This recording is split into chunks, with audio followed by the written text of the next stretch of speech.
I bet you've been thinking about Robert E. Lee a lot more recently, especially with all the news about his statue coming down in Richmond.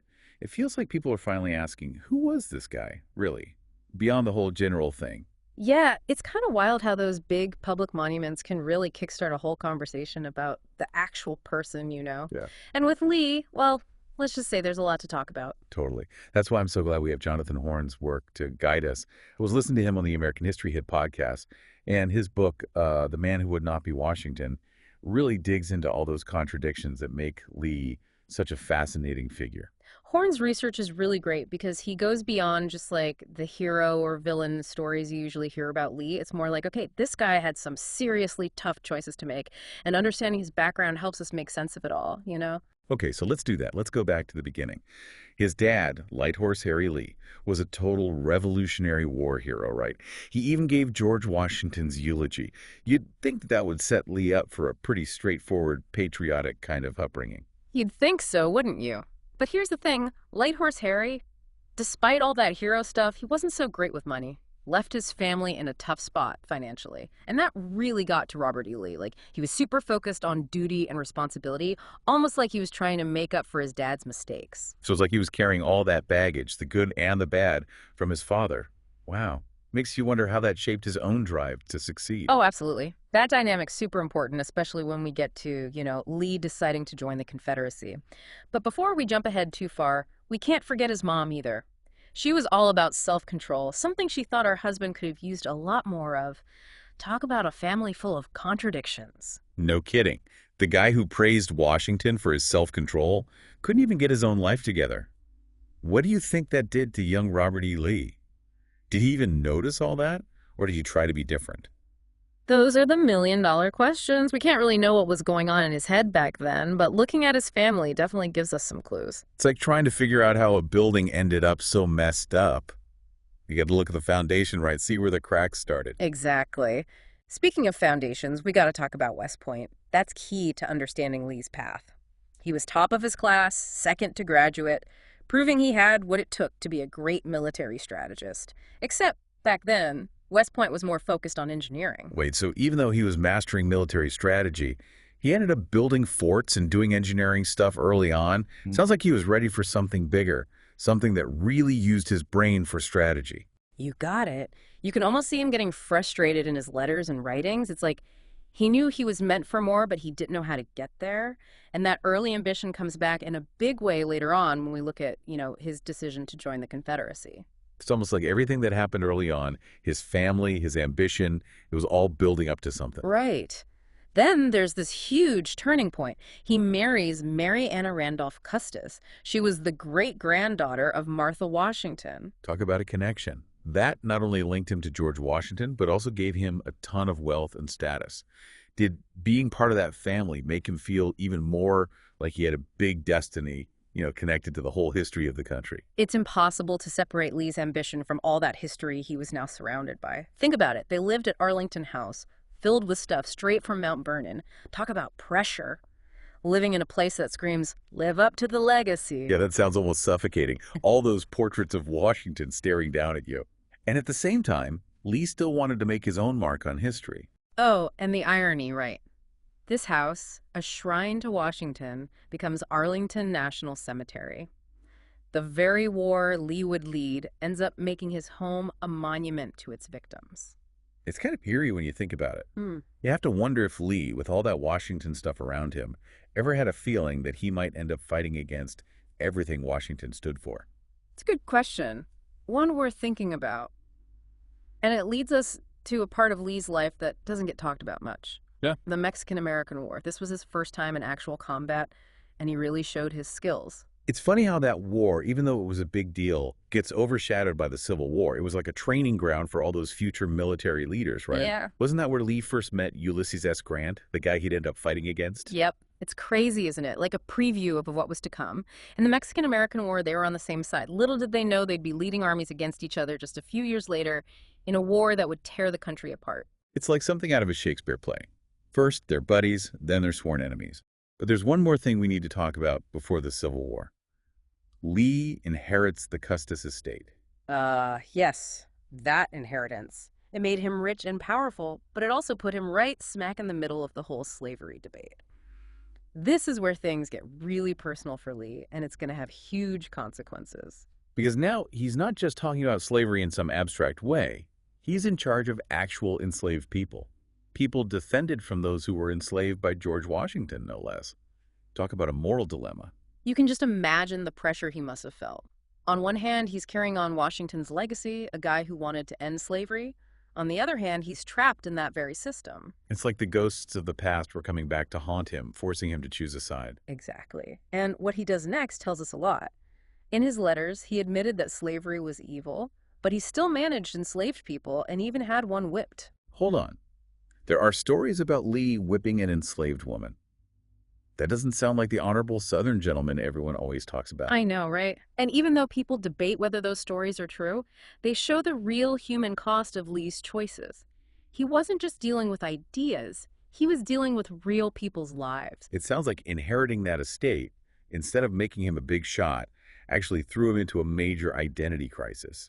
Did this make him question his own beliefs, about who he was and what he stood for? It's definitely a possibility, and this struggle inside him becomes even more obvious as the country gets closer and closer to war. So we're seeing this whole mix of things influencing Lee. His family, his drive to succeed, that inheritance, and his direct experience with slavery. And then, bam, the whole country is on the verge of falling apart over secession. What was Lee's take on all that at first? That's where things get really interesting. Lee actually thought secession was totally wrong. He saw it as legal and a betrayal of the Union, the very thing he'd sworn to protect. Remember, duty was like his guiding principle. Yeah, but then his home state, Virginia, votes to secede.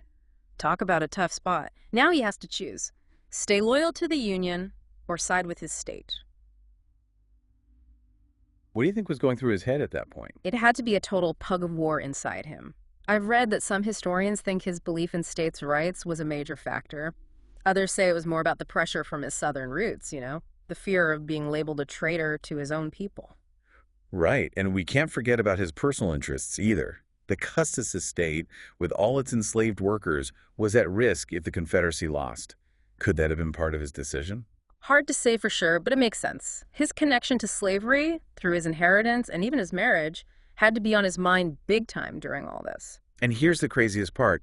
General Winfield Scott actually offered him command of the Union Army. Talk about a crossroads. Seriously, that shows you just how conflicted Lee must have been. He was this brilliant military mind, respected by everyone, North and South.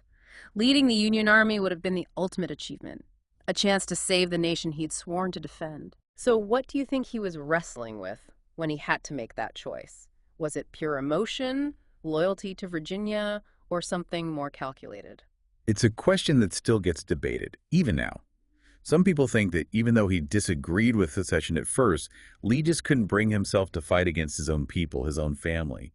But others say it was more practical, like he thought the Confederacy had a better shot at winning with all their military experience. Whatever the reason, his choice to join the Confederacy is part of what makes his story so powerful, It made him a central figure in this huge turning point in American history. We got to remember, not everyone in Virginia felt the same way. A lot of Virginian officers, something like 40% of them, joined the Union Army. So loyalty wasn't this simple black and white thing back then. Definitely not. Okay, so the scene is set. Lee picks Virginia over the Union, takes command of the Confederate Army, and then boom, the war's on.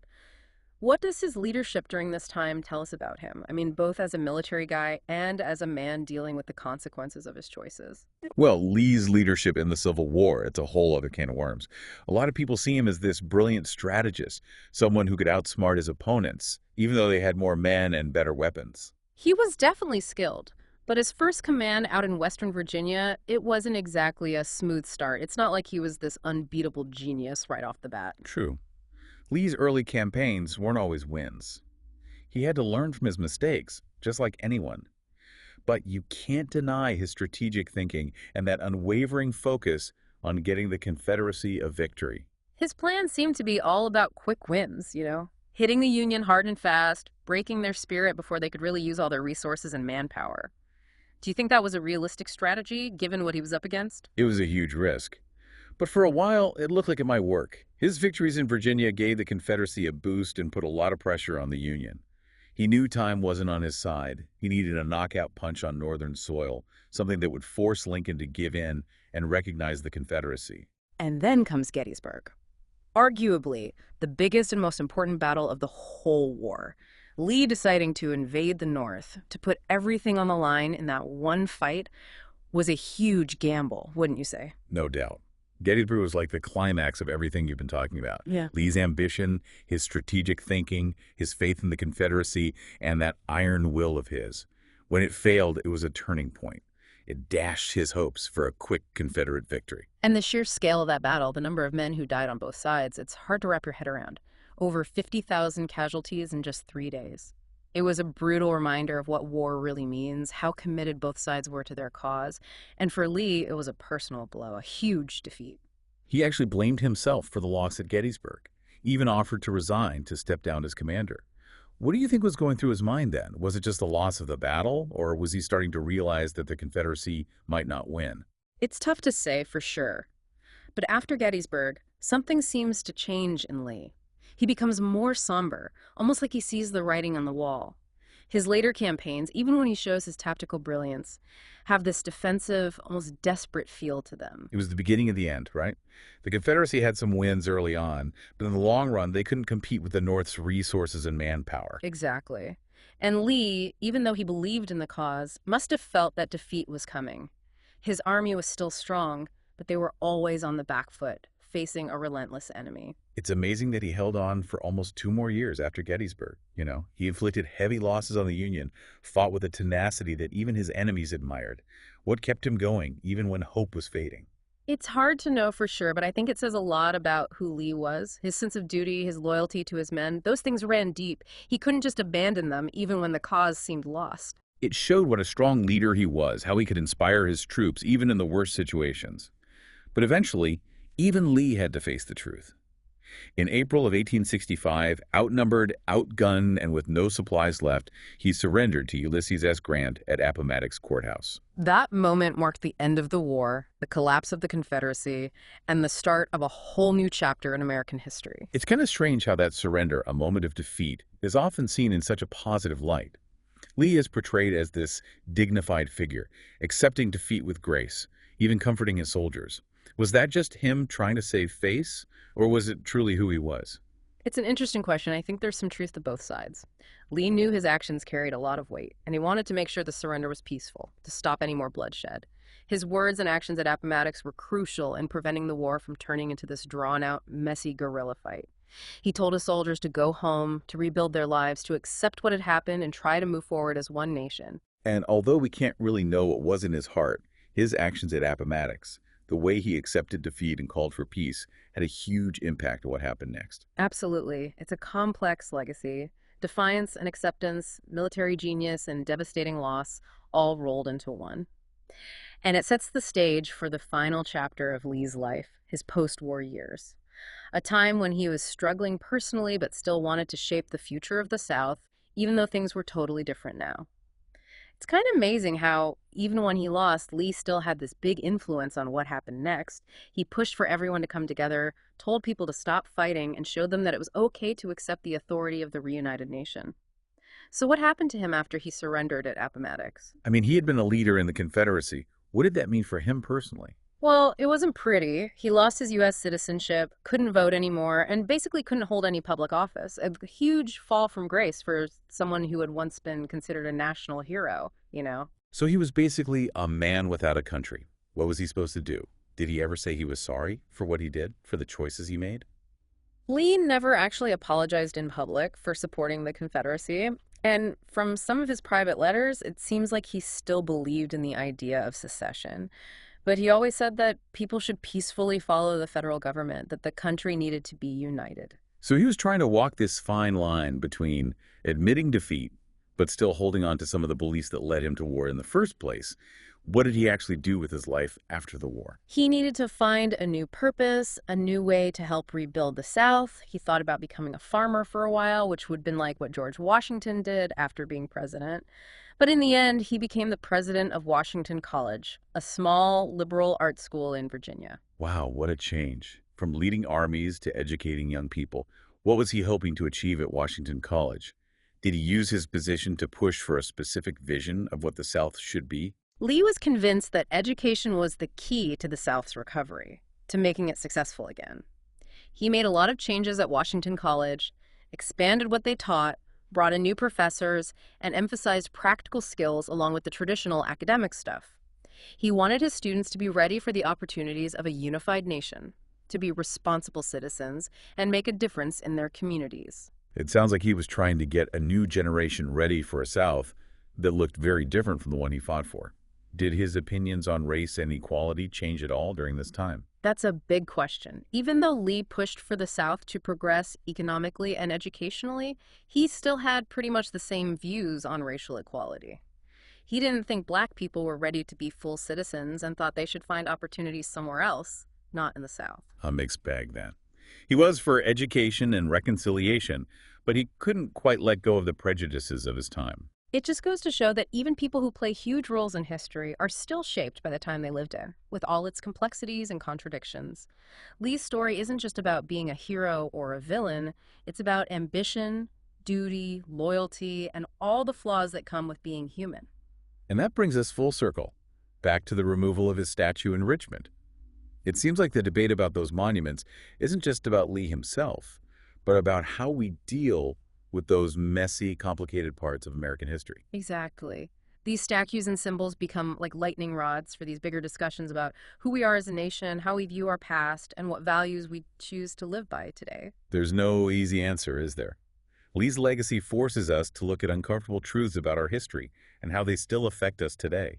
It's a conversation that needs a lot of understanding, empathy, and a willingness to look at the whole picture, the good and the bad. This has been an amazing deep dive. Thanks for taking me through the twists and turns of Lee's life and helping me see the bigger picture of his legacy. Happy to do it. And remember, this is just the tip of the iceberg. There's so much more to explore about Lee's life, the Civil War, and how slavery still impacts America today. If anyone's interested in learning more, Jonathan Horn's book, The Man Who Would Not Be Washington, is a great place to start. Definitely. Horn's book gives a balanced and nuanced view of Lee, recognizing his complexity while also holding him responsible for his actions. And beyond Lee's story, this deep dive has really made me want to understand more about that time in history, all the social and political stuff that shapes the country we live in now. I love that. Digging into history, asking tough questions, challenging what we think we know. That's how we get a better understanding of who we are and where we're going as a society. This deep dive has definitely given me a lot to think about, a lot more to explore. Hopefully it's done the same for our listeners too. You know, history isn't just a bunch of names and dates. It's the story of what it means to be human, with all its successes and failures, contradictions and complications. And by really thinking about it, we can learn so much about ourselves, our society, and how to build a more just and fair future. Thanks for coming along on this journey with us. We'll be back soon with more deep dives into the fascinating and sometimes challenging world of history.